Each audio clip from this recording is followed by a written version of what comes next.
What is up, doggos and doggies? This is Joey the Cold, and today we're going to see and nominate and vote for Game of the Year 2021 nominees and my initial thoughts because some of these lists, I have mixed feelings in this list because I saw these and I'm aware about the nominations, but the way how they listed, I was like, oh, come on. Like, this is like last year. You know what happened last year? Everyone voted The Last of Us 2, despite everyone, the fans hated, the majority of fans hated The Last of Us 2.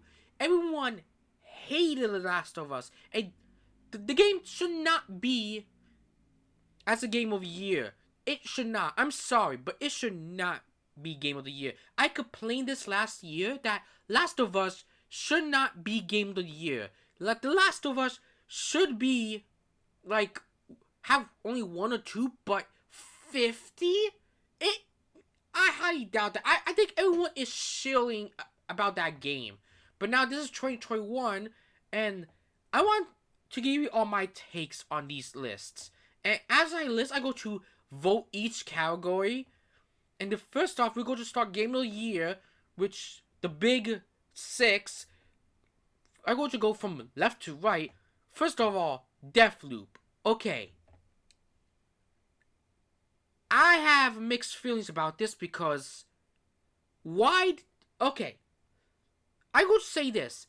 Deathloop was one of the most overhyped game I've ever seen. They pushed this game to no end. They advertised this game. They showcased this game. Like, they pushed it so hard into our throats, into the gamer's throats, into my throats. And I told myself, I'm never going to play this game because the way they showed, I'm not going to be interested, and it should not be Game of the Year. They pushed this game too much. And worst of all, the people who play this game never talked about it. It was like, it was only mentioned once and never talked about it again. There was no hype. No one talks about this game. No one was interested in playing this game, including myself.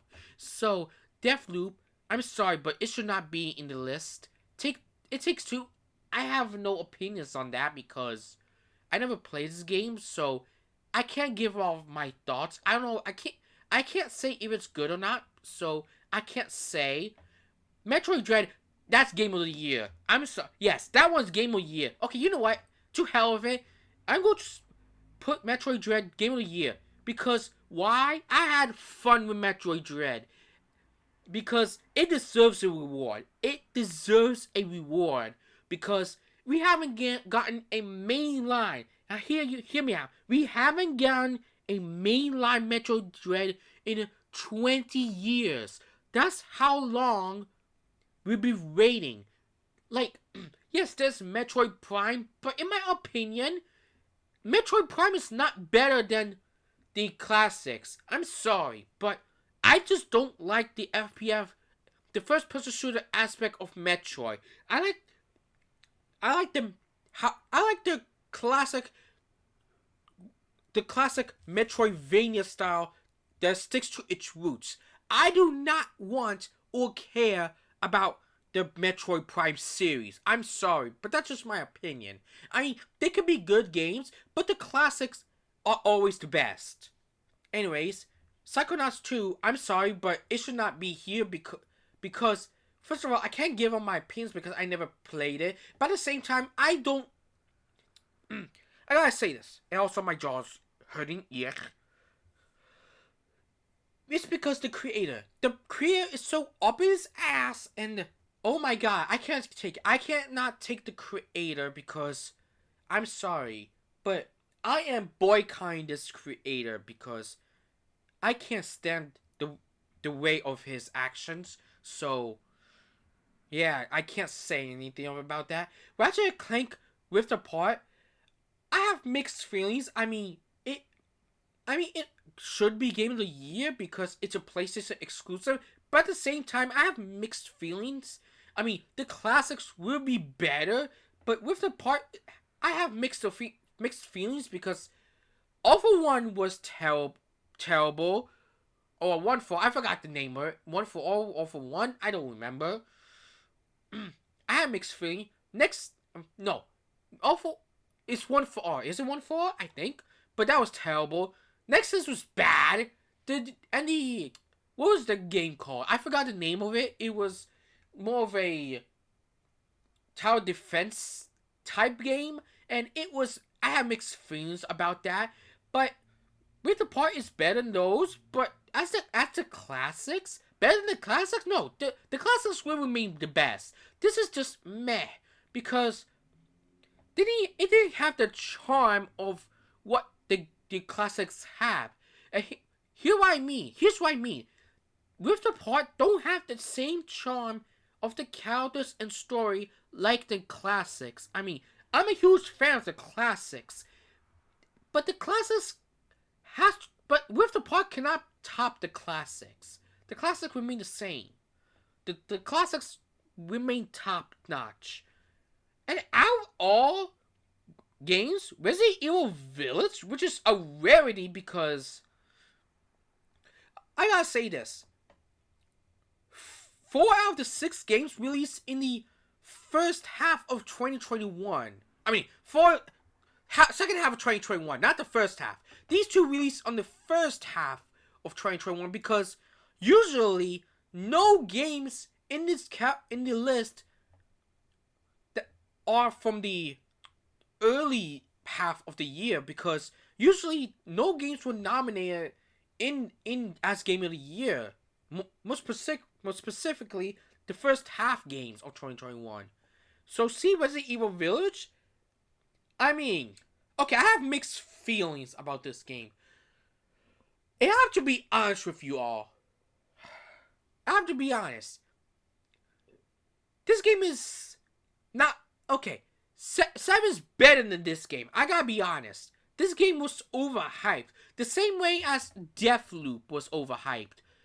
I gotta be honest. I have mixed feelings about this game. Like, the first half of the game, I felt like that's Resident Evil. That's how Resident Evil should be. A survival horror game.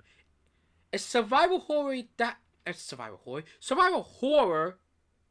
that scares you. That completely scares you. That, to me, that's Resident Evil, the first half of Village.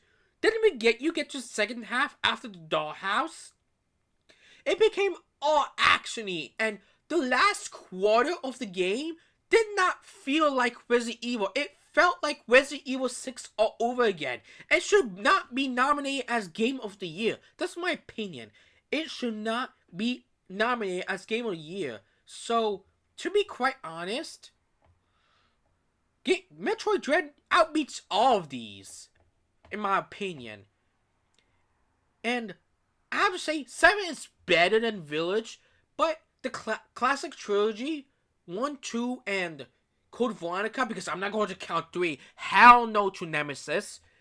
1, 2, and Code Veronica are always better than this. Including 2, most of all. Including 2 and 2 Remake. That is Resident Evil. This, half of it is good, half of it is not. So, I'm sorry, but Resident Evil should not be here.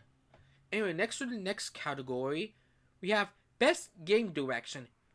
Deathloop again. Deathloop should not be won as Best Game Direction because we've seen this trope over and over used. Like, the concept of rewinding after death. It's been overused to death. And then Ryu got returned, it's just a comparison of these 2. Like, come on. Okay, to Return's credit, it has better plot than Deathloop from what I've seen. It has better gameplay. But my god, the concept of rewinding time after death, it's been overdone to death. No pun intended. Like, of course, you got Take-Two and the Psychonauts, which, okay, that's, I have no fair criticism. I can't criticize that, but my god. And with Ratchet Clank Rift Apart. I mean, it's not the best game direction. I mean, that concept is already used. But out of all games, Returnal gets the nomination, gets my vote because I'm sorry, but Returnal outbeats all of these four. Next category is Best Narrative, and oh my god, Deathloop and Take-Two. Jesus fucking Christ. I mean, again, the concept of rewinding time after death was overused to death.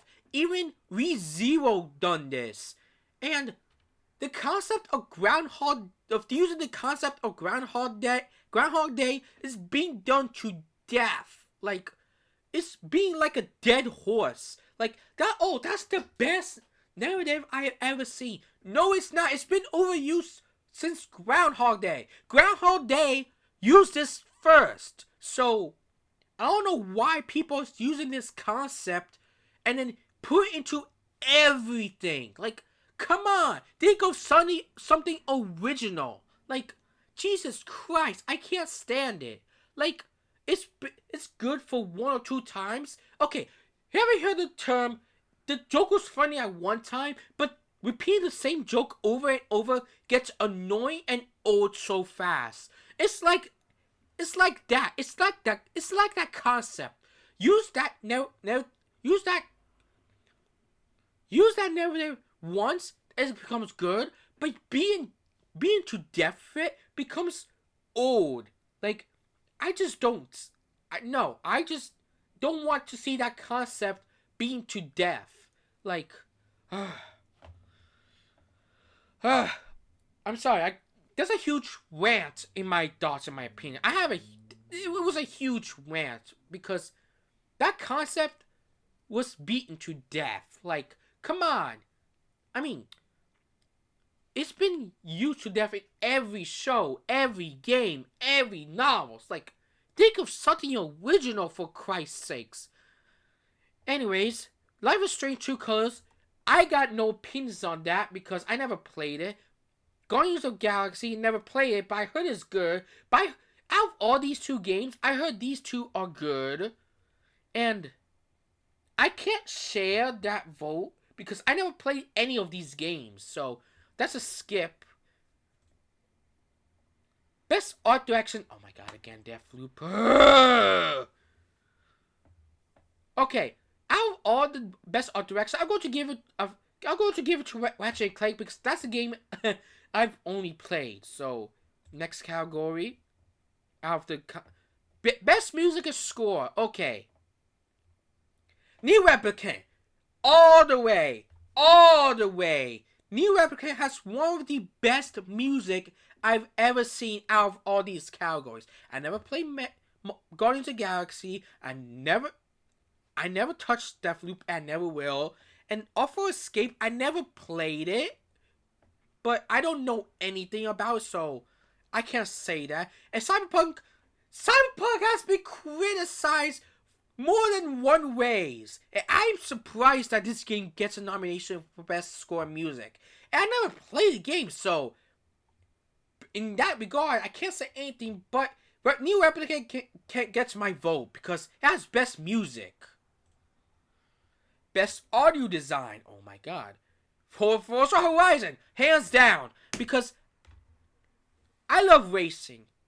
Forza Horizon. What the hell did I just say? Forza Horizon has best audio, but at the same time, Resident Evil. No, hell no. Forza Horizon.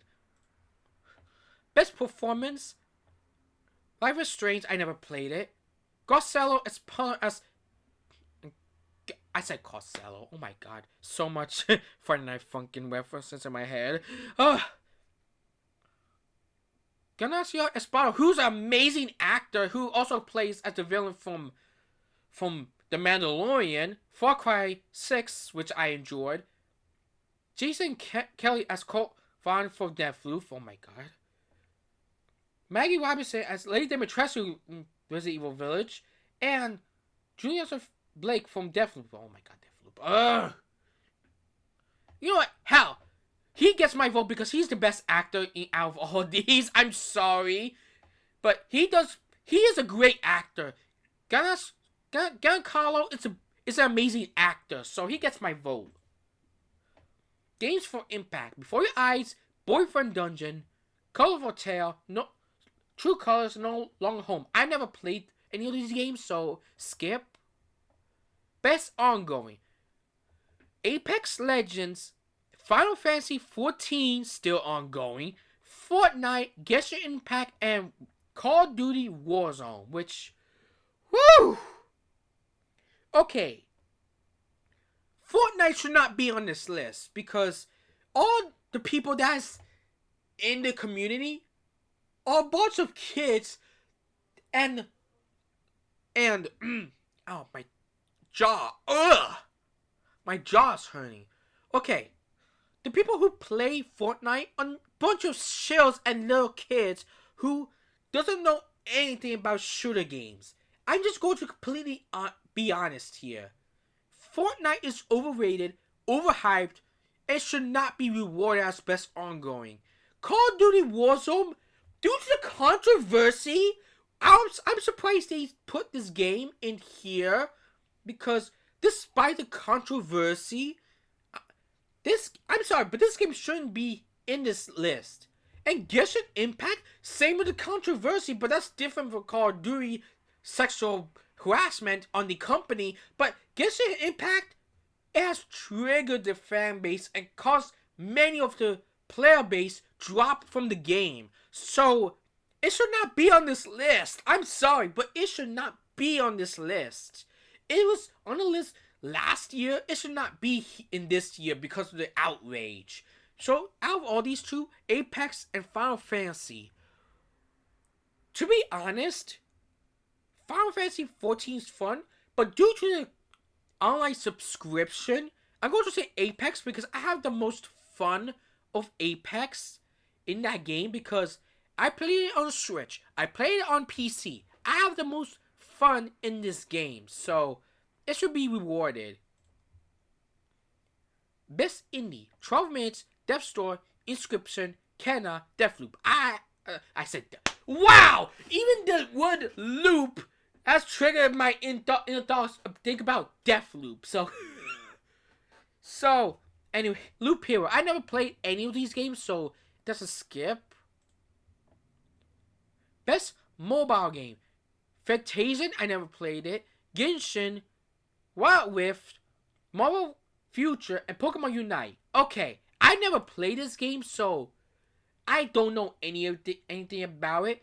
Genshin Impact should not be here, but at the same time, I can understand why. Marvel Future Revolution, no one talked about that game. I wasn't aware about this game until now, so I didn't know anything about it. And Wild Rift, Wild Rift, I want to play this game on Switch. I want to know when is the release date for the Switch version, because I want to play this game on the Switch, not on my mobile phone, on the Switch. And speaking of which, out of all these, Pokemon Unite gets the vote because this game was on the Switch. This game is a replacement for League of Legends. Where was Wild Rift? No one knows. Where's the Switch port? No one knows. I want to play Wild Rift on the Switch. Anyways, best community support. Okay. Despite liking Apex, the community for Final Fantasy has one of the best communities I've ever seen in my life. It was a wholesome community. There was nothing toxic in the Final Fantasy XIV online community. It has one of the best communities I've ever seen. Comparing to, let's say, Call of Duty. Let's say, Battlefield. Let's say, League of Legends. Let's say, every MOBA games. Out of all of them, Final Fantasy XIV has the best community overall. Innovation, accessibility. Okay. Forza should not be here because they made the game way easy. I'm sorry, but they just completely changed the game for Forza Horizon because it completely frustrated hardcore fans, including myself, about this game when you put accessibility. But for Far Cry 6, it gets my vote because it has better accessibility. Best ARVR. I never played a VR game in my life, so I can't say anything. I never gotten an Oculus. I never gotten a VR headset in my life. So I can't say any of these, including Resident Evil 4, which I want to vote, but I never played the VR version, so I can't give a vote on that. Including Cyber Elite, which I want to, but I never got a VR headset. Best action game, Far Cry 6. That's my vote. I go to be biased. Far Cry 6 is nominated as best action game because it's fun. It's a fun game. Because I love Far Cry. The first Far Cry game I ever played was 4 and 5. And then I got into 3. I became a Far Cry fan. And 6 is also my favorite too. Best action adventure, Marvel's Guardians of the Galaxy, never played. Metroid Dread, which will get my vote because, again, I never played these two. And these two was meh. Best role-playing. Okay. Now I have mixed... Okay. Now I'm furious with this pick. Cyberpunk isn't even a role-playing game. This Cyberpunk is a first-person shooter. And also, Monster Hunter Rise is not even a role-playing, it's an action-adventure game. Which, by standards, it should not be role-playing, it should be an action-adventure. And Cyberpunk should be on this list. And to top it all off, no one knows about Cybernexus. No one talks about it. No one talks about Scarlet Nexus. There was no hype about it. No one ever talks about Scarlet Nexus because of the anime. There's an anime adaptation of this, and no one talks about the anime version. And of course, you got Shin Megami Tensei 5 and Tales of Arise. With these two, mainly Shin Megami Tensei should be Game of the Year. Which, my God, I am furious. I am furious with this pick. Shin Megami Tensei should have been nominated as Game of the Year. I'm in the first quarter of Shin Megami Tensei 5 and am the most fun of it. Why shouldn't it be Game of the Year? I don't know. Why shouldn't it? I'm gonna say Persona. Yeah, fuck it. Persona 5 got nomination of Game of the Year. And you know what? Here's what I think.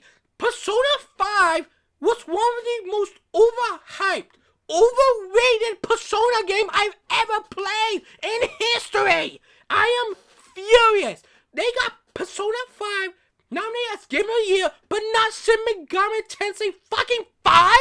I am furious. Yeah, yes, I am furious. And you know what? Shin Megami Tensei 5 should got my vote because it should have gotten Game of the Year instead of fucking Persona 5. And I'm furious. You never seen me rage like this before, but I am furious. You never seen me furious like this in a long time. And I'm pissed. And now, next category. Best fighting game. I have mixed feelings about this. Virtual Fighter 5 shouldn't be in this category because it's a re-release. Virtual Fighter 5 is a re-release. So technically, it shouldn't be in this list. But out of all these, yes, I like Guilty Gear, but not Strive. I like Melty Blood, but never played Demon Slayer. I think Demon Slayer was one of the most overrated and overhyped anime I've seen in years. In fact, it's one of the most overhyped shonen anime I've ever seen. It's overhyped. Nickelodeon All-Star Brawl, I never played it, but have no interest. But out of all these games, Guilty Gear and Melty Blood. all the games, I think I choose Melty Blood over Guilty Gear because I have mixed feelings in Guilty Gear. I think they tried so hard to change the gameplay of Guilty Gear, but in my honest opinion, I don't like the casting choice of the game, and I don't like the roster. Melty Blood, at least it has some good roster and minimal, but 12 to 13 characters is not enough. Including Guilty Gear, which have a short roster. I mean, these two have short rosters, but these two games have shorter rosters than Blaze Blue. And Guilty Gear has more rosters in the old classic games. I don't know why it has less roster. So anyways, next category. Best Family. Okay. I'm going to be fairly honest. I'm going to choose WarioWare because I never played It Takes Two. I have no interest in Pokemon Snap. But Mario are overrated. I'm sorry, but I've told you guys over and over again, Mario is one of the most overrated and overhyped video game series of all times, and I definitely wish the series should retire at some points. So, my God. Best Sim Strategy, I never played any of these games, so that's a skip. Best Sports Racing, Forza Horizon, no doubt about it. Best Multiplayer, I never played any of these games except for Monster Hunter Rise, so there's that. I'm going to be biased on that. Best Content of the Year, I never heard any of these games, any of these creators, because I merely don't give a shit, except for Dream, because everyone's been referencing Dream in Friday Night Funkin', so that goes my vote on that. Best Debut Indie Game, I never played any of these games, so that's skip. Most anticipated game, Elden Rings by far. I never cared about God of War after 3. I don't care about Horizon Zero Dawn or Forbidden West. As much I want a sequel to Breath of the Wild, I think a sequel isn't warranted or necessary. And Starfield, I never heard of Starfield until now. But out of all games, I'm more anticipated and interested in Elden Ring because it's from Software. It's Dark Souls, or presumably Dark Souls 4. Because I love my Dark Souls. Esports game, oh god. Okay. League of Legends, because I played League of Legends before. I loved it. I liked it. Esports athlete, I don't care. Esports team, I don't care. Esports coach, I don't care. Esports event, I don't care. I don't care about esports. Like, I don't fucking care about esports. Nothing about esports interests me. What I care about is the FGC. I care about the fighting games. I don't care about MOBA events. I don't care about PUBG events. I don't care about Battle Royale. What I only care is the fighting game events. I care about Evo. So if Evo is not in here, it gets no vote. I'm sorry, but it gets no vote. So anyways, that is it. And that's my initial take. I'm sorry for you all having me to listen to my rant on best role playing, because I gotta be honest, Shin Megami Tensei 5 should have been as Game of the Year. But anyways, that is it for my takes. So, oh, my jaw. Ugh.